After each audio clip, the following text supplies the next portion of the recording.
여러분 안녕하십니까? 여러분 우리 이번 시간부터는요 맹큐의 경제학 챕터 15장 독점 시장에 대해서 같이 공부를 해 보도록 하겠습니다. 자, 교재 339페이지 보시면 되겠고요. 먼저 간단한 독점과 관련한 인트로 얘기를 해 보도록 할게요. 자, 거기 첫 번째 페이지에 가보시면 339페이지 개인용 컴퓨터 얘기를 하고 있습니다. 여러분 마이크로소프트사가 판매 운영하는 윈도우 버전 컴퓨터 쓸 때 주로 그거 사용하죠. 이것도 다 윈도우 버전이 되는 건데 우선 MS사가 이용하는 윈도우가 있습니다. 컴퓨터 운영체제 아니겠습니까? 자, 이거 처음 개발을 했을 때 이거를요 거기 세 번째 줄에 보시면 미국 정부에다가 정부에 저작권을 신청을 하게 됩니다. 저작권을 신청했어요. 자, 이게 바로 이제 독점적, 배타적 권리를 획득한다 이렇게 보시면 되겠습니다. 카피라이트라고 하죠. 이 저작권은 마이크로소프트사에게 윈도우 운영체제의 제작과 요거 관련한 제작과 판매에 관련한 판매에 대한 독점권을 부여하게 되는 것입니다. 독점 권한을 부여한다. 네, 이해 가시죠? 자, 그러니까 이게 딴 데서 이거를 제작하거나 판매할 수가 없다. 이렇게 보시면 되겠습니다. 자, 그래서 만약에 거기 나와 있듯이 윈도우를 구입하려고 하면 우리 돈 주고 사는 거잖아요. 그래서 요즘 저작권이라든가 이런 것들이 좀 요즘 강화되고 있어서 그렇지 아주 옛날에는 이런 소프트웨어 같은 경우에는 돈 내고 사는 사람들이 없었습니다. 다 무료로 다운받아서 불법으로 사용을 했었죠. 자, 근데 $100 정도의 가격을 지불해야지 그것을 얻을 수가 있어요. 자, 지금 말씀드린 것처럼 정부는 마이크로소프트사에게 이런 윈도우를 생산할 수 있는 독점적, 배타적 권리를 제공하게 됩니다. 자, 두 번째, 이런 윈도우와 관련한 이런 경우에는 앞에서 우리가 봤었던 지난 시간에 봤던 경쟁시장 모델 가지고는 성립할 수가 없는 거예요. 경쟁시장 모형 가지고는 이게 설명이 안 됩니다. 왜냐면 얘가 혼자서 독점적인 배타적인 권리를 갖고 있기 때문에 그런 것이죠. 자, 그래서 밑에서 마지막 제줄에 보시면 똑같은 물건을 파는 수많은 기업이 우리 지난 시간에 뭐라 그랬습니까? 특히 완전 경쟁 시장이다라고 하면 똑같은 동일한 상품을 무수히 많은 기업들이 수많은 기업들이 생산을 합니다. 수많은 기업들이 참여해서 생산하게 되죠. 자, 그러니까 이렇게 많은 기업들이 참가해서 생산하는 와중에 어떤 한 개별 기업은요, 거기 맨 마지막에 나와 있듯이 시장 가격에 전혀 영향을 미칠 수가 없습니다. 자, 그걸 뭐라 그랬죠? 개별 기업은 가격에 영향력을 행사할 수가 없어요. 그래서 가격에 영향을 미칠 수 없어요. 아니, 한강물에 여러분 물 한 바가지 붓는다 해서 한강물의 수위가 변하거나 그런 거 아니잖아요. 그래서 영향을 미칠 수 없다. 이렇게요. 여러분, 이렇게 영향을 미칠 수 없어 이걸 한마디로 표현하면 뭐라 그러죠? 예, 그렇죠. 가격 수용자. 세 번째 줄에 나와 있습니다. 자, 완전 경쟁 시장의 특성을 한마디로 표현하면 기업의 수가 많다 이런 것보다는 가격 수용자로서 행동한다 이렇게 보시면 되겠습니다. 프라이스 테이커로서 행동한다. 오케이? 자, 그런데 위에 윈도우를 생산하는 독점 기업 같은 경우에는 이게 이제 혼자 생산하는 거잖아. 독점적인 배타적인 권한을 부여하기 때문에 경쟁자가 없어요. 그래서 이 경우는 경쟁자가 없어요. 경쟁자가 없어서 자, 가장 중요한 특징이 뭐다? 가격을 마음대로 설정할 수 있습니다. 엿장수 마음대로 가격을 책정할 수 있는 것이죠. 그래서 가격을 마음대로 책정한다. 네, 이해하시겠죠? 자, 이렇게 가격을 마음대로 책정한다. 여기 나와 있는 가격 수용자랑 반대말로 뭐라고 표현할 수 있습니까? 라고 하면 가격 설정자다 이렇게 얘기합니다. 자, 이걸 뭐를 번역한 거냐라고 하면 프라이스 메이커 또는 세터라고 해요. 거기서는 메이커를 썼어요. 프라이스 메이커. 그러면 이거는 독점 기업이기 때문에 경쟁자가 없어서 자기 마음대로 가격을 책정할 수 있게 되는 것입니다. 자, 그래서 두 번째 단락 보시면 이런 경우를 우리가 뭐라고 표현합니까? 라고 하면은 이렇게 가격을 마음대로 책정할 수 있는 이런 상황을 거기 보시면은요, 시장 지배력이라는 단어 보이시죠? 자, 그래서 이걸 바로 뭐라고 얘기할 수 있냐면 색깔을 다르게 해서 한번 쓸게요. 시장 지배력을 보유한다. 이렇게 보시면 되겠습니다. 지배력을 보유한다. 이걸 바로 가격 설정자다. 이렇게 정리를 하시면 되겠어요. 아시겠죠? 자, 경쟁시장과 독점시장 두 개를 비교하는 겁니다. 자, 그렇게 되면은 두 번째 단락의 두 번째 줄 보세요. 제품의 가격과 제품의 생산비에 따라서 그게 이전과는 달라지게 됩니다. 가격을 마음대로 할 수 있어요. 여기 마음대로의 초점을 잡아 보시죠. 자, 이 수많은 경쟁 기업 입장에서는요, 개별 기업은 가격에 영향을 미칠 수 없기 때문에 개별 그 시장에서 결정된 가격을 받아들여요. 그래서 여기서의 특성은 뭐냐면 P가 한계 비용하고 같게 되는데 이 경우는 마음대로 가격을 책정하잖아요. 그렇기 때문에 한계 비용보다 가격을 더 이렇게 높게 책정할 수 있다. 이렇게 보시면 되겠습니다. 이게 제일 중요합니다. 자, 그렇기 때문에 거기 네 번째 줄 볼게요. 윈도우 경우에 특히 명백하게 나타나는데 마이크로소프트사의 한계 비용, 윈도우를 하나 더 추가 생산하는데 여러분, 우리 소프트웨어 같은 경우에는 처음에 개발비라든가 연구하는 데 있어서는 고정 비용이, 투입 비용이 굉장히 많이 들지만 한번 생산했어. 그러면 저거는 그냥 인터넷에서 다운받을 수 있잖아. 운영체제라든가. 영화 같은 것도 마찬가지입니다. 여러분, 연극과 영화가 다른 게 뭐야?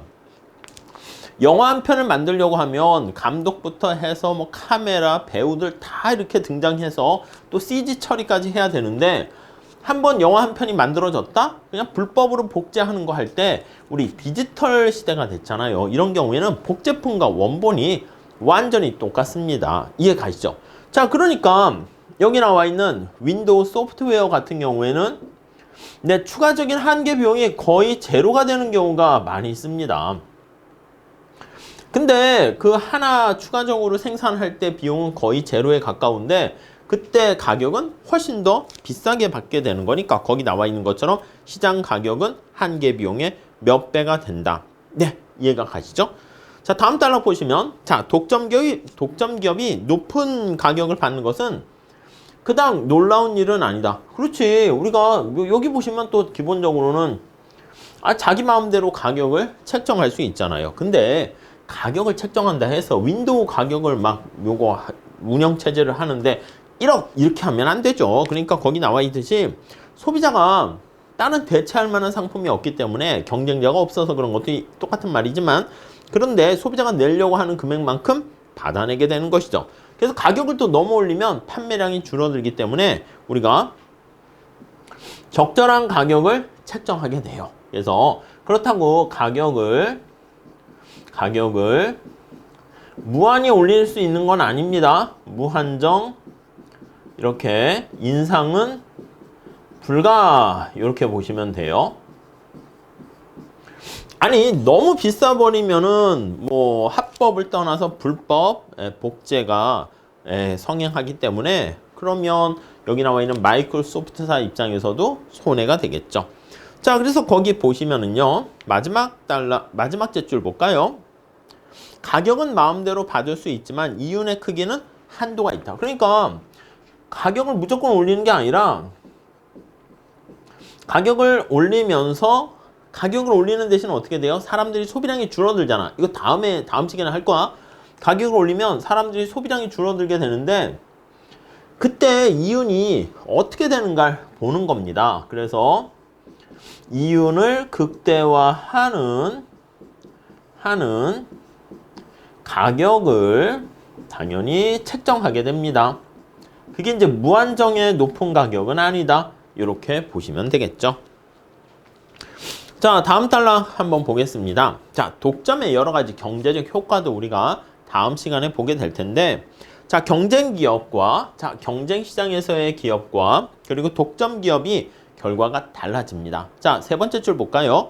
경쟁 시장에서 사익을 추구하는 수요자와 구매 결정과 사익을 추구하는 공급자의 판매 결정은, 여기 보시면, 그들도 모르게 부지불식간에 보이지 않는 손해에 이끌려가지고 사회 전체적 후생을 극대화시킵니다. 자, 다시 정리해 봅시다. 네, 여기 나와 있는 경쟁시장의 가장 큰 특징은 어떻게 됩니까? 라고 하면 이게 가격에 의해 경쟁시장이 가장 좋은 이유는 무엇입니까? 라고 하면 거기 맨 마지막 줄 밑줄 치시죠. 사회 전체 후생이 극대화됩니다. 사회 전체 후생이 극대화된다. 이렇게 보시면 돼요. 그래서 우리가 완전 경쟁 시장을 찬양하는 이유는 뭐냐면 소비자와 생산자, 사회 전체의 후생을 극대화시킬 수 있기 때문에 그렇습니다. 자, 그런데 독점 기업은요. 독점 찾으셨죠? 경쟁에 의해서 견제를 받지 않기 때문에 독점 기업의 의사결정이 여기 이윤 극대화를 추구하긴 하지만 이게 사회 전체 후생 극대화는 아니다. 후생의 극대화는 아님. 자, 사회 전체 후생의 극대화가 아니다. 이 얘기는 뭘 뜻합니까? 라고 하면요. 우리가 나중에 얘기할 텐데 데드웨이 로스라는 사회적 후생 손실이 존재한다. 이렇게 얘기할 겁니다. 자중 손실, 사중 손실이 존재한다. 이렇게 보시면 되겠어요. 오케이? 네, 그 정도 우선 봐주시고요. 자, 그래서 다음 단락 첫 번째 줄 볼게요. 정부가 동그라미 치세요. 자, 지금 흐름이 어떻게 되냐면 독점을 맡겼더니 사회후생 극대화가 안 된다고? 낭비가 존재한다고? 그래요. 그렇기 때문에 여기에 정부가 개입할 만한 여지가 생긴다. 이렇게 보시면 되겠습니다. 오케이? 자, 때로는 정부가 개입해가지고 시장 상황이 망가졌을 때 그걸 시장 실패라고 하는데 그때 정부가 성과를 개선할 수 있다라는 경제학의 10대 원리 있었습니다. 예, 그걸 적용할 수 있게 될 것입니다. 자, 그래서 다섯 번째 줄 보시면 이 마이크로소프트사 같은 경우에 빌 게이츠 생각해 보시면 뭐 지금이야 이제 좀 세력이 좀 약화됐지만 한때 몇 년 전까지만 해도 거의 엄청 공룡과 같은 기업이었죠. 미국 정부가 이 회사의 사업상 의사결정, 선택을 면밀히 주시하고 있습니다. 그래서 자, 거기 보니까 94년 마이크로소프트사가 다른 소프트웨어를 인수합병하는 거와 인투이트라는 회사를 흡수 합병할 때 미국 정부는 이것을 저지하려고 했습니다. 왜요? 시장에 인수와 합병 같은 거 할 때 요게 견제를 받게 됩니다. 자, 어떤 인투이트라는 그 회사가 거기 나와 있는 것처럼 어떤 개인의 금융관리 프로그램이었거든요. 그거에 대한 저작권을 갖고 있었는데 만약에 마이크로소프트사가 그 인투이트라는 회사까지 인수합병해버리게 되면은 시장 지배력이 엄청나게 커지게 되는 거 알 수가 있습니다. 자, 그래서 1998년에 마이크로소프트사는 자, 윈도우 운영체제에다가 인터넷 익스플로러 브라우저를 통합해서 파는 행위, 그거 시도하려고 했습니다. 왜냐면 이렇게 데스크탑 컴퓨터 세상만 있는 게 아니라 인터넷의 넓은 그 광활한 바다에서 뭔가 수익을 창출할 수 있는 기회가 많다는 걸 깨닫고 거기 나와 있는 인터넷 익스플로러라는 브라우저가 있었거든요. 근데 그거를 이제 인수하게 되면서 지금 당연히 인수가 됐습니다. 그러면서 이제 넷스케이프 쪽이 이제 시장 점유율이 확 줄어들게 되는 건데 거기 나와 있는 것처럼 이런 행위는 금지시키려고 시도하기도 했었어요. 자, 왜 그렇습니까? 하면 계속 얘기하지만 이것 때문에 그래요. 시장 지배력이 너무 커질까봐 그렇습니다. 그렇죠? 시장 지배력이 너무 커지게 되면 그러면 시장 지배력을 갖고 있는 이런 독점 기업은 되게 좋은데 뭐가 나빠서 그래요? 맞아요. 사회 전체 후생이 극대화가 아니라 소비자들이 많이 피해를 볼 수 있기 때문에 그렇습니다. 최근에는 마이크로소프트사보다 뭐 구글이라든가 아마존이라든가 새로운 시장 지배적 기업들이 점차 많이 들어오고 있어가지고 그런 기업들의 어떤 행태, 요즘 같은 경우에는 네트워크 또는 플랫폼이라 하잖아요. 그런 플랫폼 기업들에 대한 행태에 대해서도 정부가 항상 주시하고 있다. 이렇게 보시면 되겠습니다. 오케이? 자, 그래서 우리가 인트로 측면에서는요. 마이크로소프트사의 윈도우를 중심으로 해가지고 이러한 독점 시장이 기존의 경쟁 시장과 관련해서 어떤 뭔가 다른 얘기가 있는가라는 거에 대해서 살짝 살펴봤고요. 구체적으로 이런 독점은 왜 발생하고 독점에서 이윤 극대화를 위한 생산량은 어떻게 될 것이며 사회 전체적인 후생은 어떻게 결정될 것인가. 정부는 여기에 개입을 해가지고 진짜 독점 기업의 규제를 통해서 사회 후생을 증가시킬 수 있을까? 그런 거에 대해서 논의를 해보도록 하겠습니다. 자, 다음 시간에 이어서 할게요. 감사합니다.